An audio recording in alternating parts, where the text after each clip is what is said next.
Hello, my dear nursing students and all my non-nursing viewers. Welcome back to my channel, Nursing Tutorials.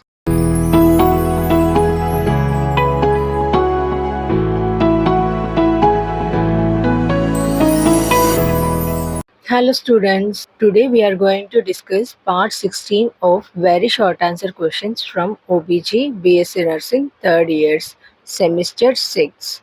In this video, we have 4 questions starting from 61 to ending with 64. 4 questions అంటే మనం 4 different type of topics అయితే ఈ వీడియోలో discuss చేసుకోబోతున్నాం. Now see the questions one by one. Number 61. Minor discomforts during first trimester. Next, question number 62. What is linea nigra? Question number 63. Define unwed mothers. And the last, question number 64. Name the fontanelles in fetal skull. Are you clear about this slide? Then move to next slide to start our discussion. Our first question is question number 61, minor discomforts during first trimester. Here I have given you the list of minor discomforts during first trimester. See one by one. ఇక్కడ ఏవైతే first సెమిస్టర్లో ఉండే discomforts ఉన్నాయో అవన్నీ కూడా నేను list out చేశాను. ఒకసారి చూడండి. nausea and vomiting, fatigue and drowsiness, breast tenderness and enlargement, frequent urination, mood swings and irritability, increased vaginal discharge, mild abdominal cramps, constipation, heartburn and indigestion, excessive salivation, food aversion or cravings, headache, dizziness or faintness. ఇవన్నీ కూడా first ట్రైమిస్టర్లో ఉండే minor discomforts. Okay, ఇవన్నీ కామన్గా అయితే మనం observe చేస్తూ ఉంటాం. ఎందుకంటే మన ఫ్యామిలీలో ఎవరో ఒకరు ప్రెగ్నెంట్ ఉమెన్ వాళ్ళు ఉంటారు కదా, ఈజీగా అబ్జర్వ్ చేయొచ్చు. బికాస్ ఏదైనా స్ట్రాంగ్ స్మెల్ని సెన్స్ చేసిన వెంటనే వామిటింగ్స్ అయిపోవడం, లేదా different type of food cravings ఉండడం, వెంటనే మూడ్ స్వింగ్స్ అనేది అంటే మూడ్ అనేది చేంజ్ అయిపోతూ ఉండడం, ఇలాంటివన్నీ మనం కామన్గా అబ్జర్వ్ చేసే థింగ్స్. సో వీటిని ఇక్కడ నేను కంప్లీట్గా లిస్ట్ అవుట్ అయితే చేసి ఇచ్చాను. ఎక్కువ ఎక్స్ప్లెనేషన్ అయితే చేయట్లేదు. బికాస్ ప్రీవియస్ స్లైడ్స్లో అయితే ప్రెగ్నెన్సీ గురించి డిస్కస్ చేస్తున్నప్పుడు ఈ ప్రతి డిస్కంఫర్ట్ ఎందుకు వస్తుంది ఏంటి అనేది క్లియర్ ఇన్ఫర్మేషన్ అయితే ఇచ్చాను కదా, అందుకని ఇక్కడైతే అవుట్లైన్ పర్పస్ ఏవైతే ఉంటాయో వాటన్నిటిని లిస్ట్ అవుట్ చేసి చెప్పేశాను. ఫుల్ ఇన్ఫర్మేషన్ కావాలి అని అనుకుంటే ప్రీవియస్ వీడియోస్ యొక్క లింక్స్ అనేవి డిస్క్రిప్షన్లో ఇస్తాను, ఒకసారి వెళ్ళి ఛానల్లో ఉంటాయి, విజిట్ చేయండి. Okay, are you clear? Now move to next slide to have our next question. Our next question is question number 62. What is linea nigra? Now see the definition. Linea nigra is a dark vertical line that appears on the abdomen of pregnant women. It usually runs from the pubic area to the umbilicals. It caused by hormonal changes during pregnancy, especially increased melanin production due to estrogen and melanocyte stimulating hormone.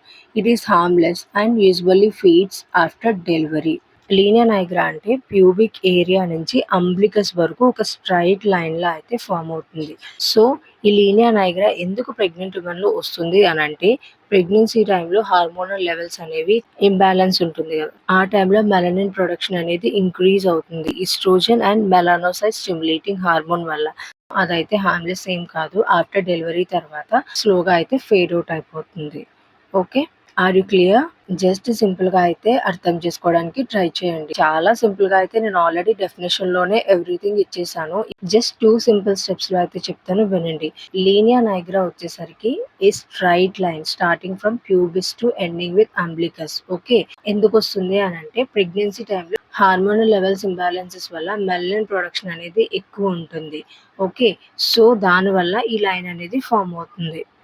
After delivery తర్వాత స్లోగా అయితే ఇది fade out అవుతుంది. Generally it's harmless. ఈ points అనేవి అర్థం చేసుకోండి. Okay, now move to next slide to have our next question.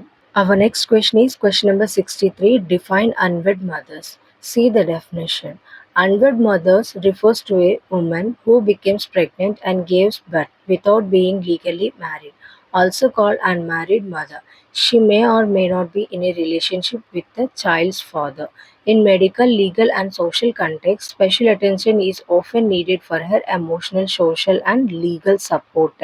Okay, ఎంతమందికి అర్థమైంది by saying this definition? Let me explain in very simple words. Unwed mothers అంటే unmarried mothers అని కూడా అంటాం. A woman who becomes pregnant and gives birth without being legally married. వీళ్ళని మనం అన్వెడ్ mothers అని అంటాం. Okay, are you clear about this? Then move to next slide to have our next question. This is our last question in this part. Number 64. Name the fontanelles in fetal skull. Actually నేను previous స్లైడ్లో చెప్పాను కదా, longitudinal diameters of foetus skull వచ్చినప్పుడు compulsory మీరు ఇక్కడ theoretical class వింటే సరిపోదు, practice చేయాలి అని చెప్పేసి. ఇఫ్ కాలేజ్లో ఆర్ స్కిల్ ల్యాబ్లో అయితే ఫీటల్ స్కల్స్ అనేవి అవైలబుల్గా ఉంటాయి కదా. ఇప్పుడు మీరు అనటామికల్ క్లాసెస్కి వెళ్తారు, లేదు అని అంటే ఓబీజీకి సంబంధించి మీకు practical purpose foetal skull, antenatal examinations ఇవన్నీ టీచ్ చేస్తూ ఉన్నప్పుడు ఫీటల్ స్కల్ అయితే తీసుకుని మీరైతే ఇవన్నీ ప్రాక్టీస్ అవ్వండి. సూచర్స్ ఎక్కడున్నాయి, డయామీటర్స్ ఎక్కడుంది, ఫోంటనల్స్ ఏంటి, ఎవ్రీథింగ్ అనేది మీరు ఒకసారి ప్రాక్టీస్ చేస్తే మీకు క్లియర్గా అయితే గుర్తుంటుంది. ఎగ్జామ్కి వెళ్ళినప్పుడు ఎటువంటి కన్ఫ్యూషన్ అయితే ఉండదు. Now see the fontanelles in fetal skull. We have 4 fontanelles. Anterior fontanelle we call brigma. Next, posterior fontanelle lambda. Number 3, 2 anterior lateral fontanelles. వీటిని స్పెనాయిడల్ fontanelles అని కూడా అంటాం. 2 posterior lateral fontanelles, mastoid fontanelles అని కూడా అంటాం. ఓకే, బోత్ సైడ్స్ అయితే ఉంటాయి. Okay, anterior fontanella is the largest and closes by about 18 months. Next, the posterior fontanella is small and usually closes by 6 to 8 weeks. ఇక్కడ వచ్చేసరికి ఒక anterior fontanelle, posterior fontanelle, అలాగే 2 anterior lateral fontanelles and 2 posterior lateral fontanelles అనేవి ఉంటాయి foetal స్కల్లో.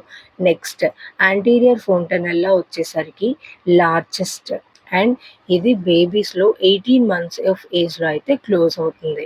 Next, posterior fontanella is the smallest.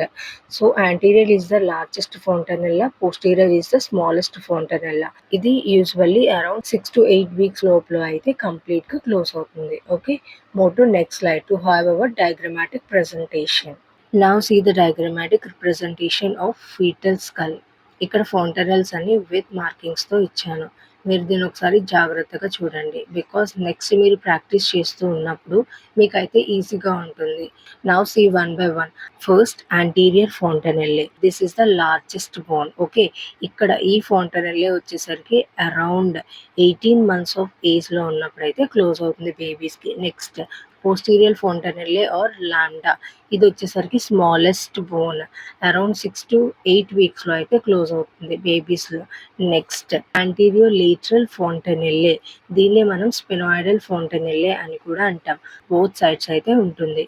Next, posterior lateral fontanelle మన ears దగ్గర ఉంటుంది చూడండి, ఇది కూడా బోత్ సైడ్స్ అయితే ఉంటుంది. Okay, are you clear after seeing this picture? ఎక్కడెక్కడ ఏ ఫౌంటైన్స్ అనేవి ఉంటాయి మీ అందరికీ ఒక క్లారిటీ వచ్చిందా ఈ పిక్చర్ చూసిన తర్వాత? Are you clear about today's class? So మీకు ఇంకా ఏమైనా డౌట్స్ ఉన్నాయి అంటే ఈ క్లాస్ అనే కాదు ప్రీవియస్ క్లాసెస్ కూడా కలిపి మీకు ఏదైనా టాపిక్స్ మీద డౌట్ ఉంది, ఎక్స్ప్లెనేషన్ కావాలి, నోట్స్ కావాలి అని అంటే కమెంట్ చేయండి. Okay, then will discuss that. That's all for today's video. Thank you all. We'll meet again in next class with new topic. If you want to share your thoughts and ideas and doubts regarding nursing subjects, please feel free to comment in comment box. Bye. Have a nice day.